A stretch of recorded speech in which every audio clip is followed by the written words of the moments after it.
I read 6 books in January and only 2 were above 4 stars.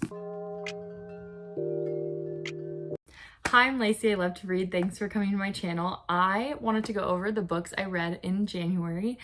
I did not have a great month to start off the year, but that's okay. I'm feeling optimistic. And the last book I read this month was amazing. So honestly, we can only go up from here. I also only have one of them in physical copy. The rest of them I read either on my Kindle or I listened to them, which is new for me this year.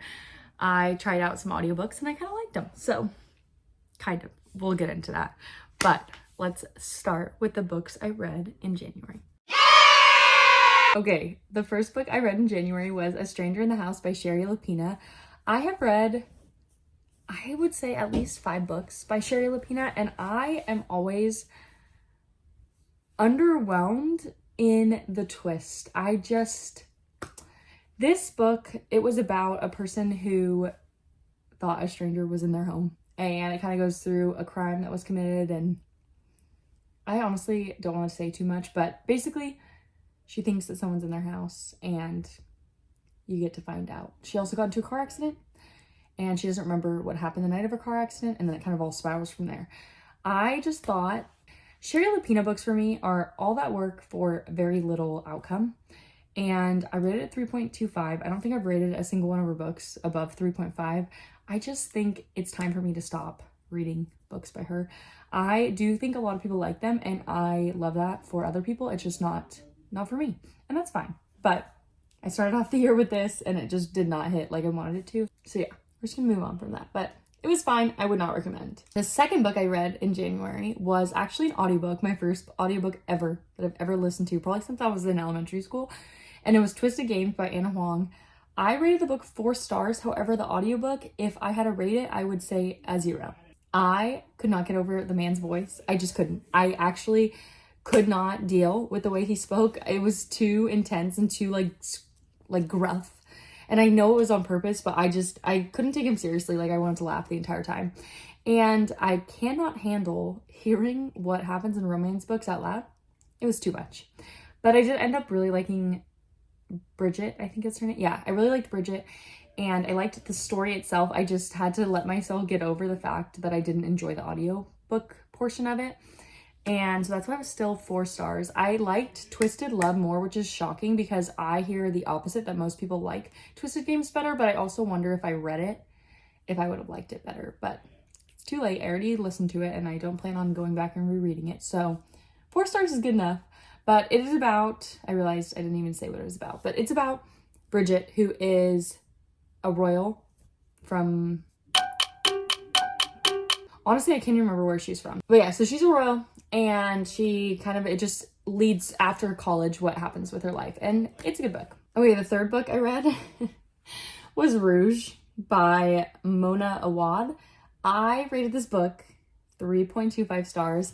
And I read it for my book club, and out of the 4 of us, 3 of us finished it, but only one of us really wanted to. The rest of us, we were kind of not a fan. I had to force myself to finish. I ended up doing an audiobook just to get through it because I could not get myself to read it.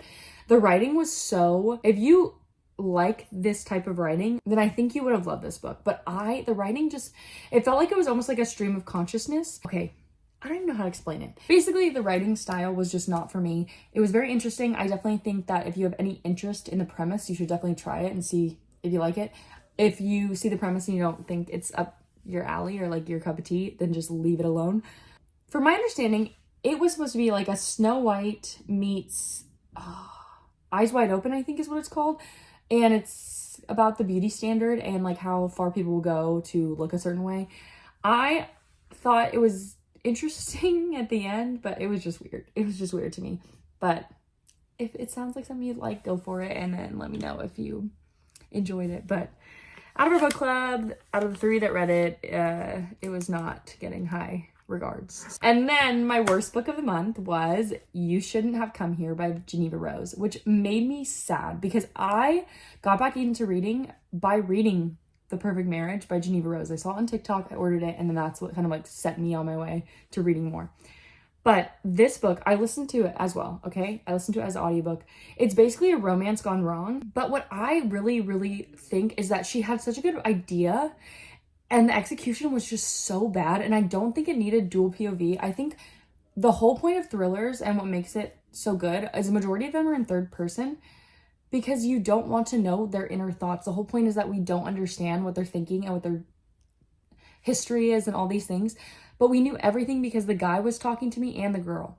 So I don't think it needed to be dual POV. I think it would have been much better if it was just single POV. I also think I don't think she, where it went was, how do I explain? What this book is about is a girl is going on a trip and she picks a place in rural, I don't know, Montana, Wisconsin, something like that. I think it's Montana.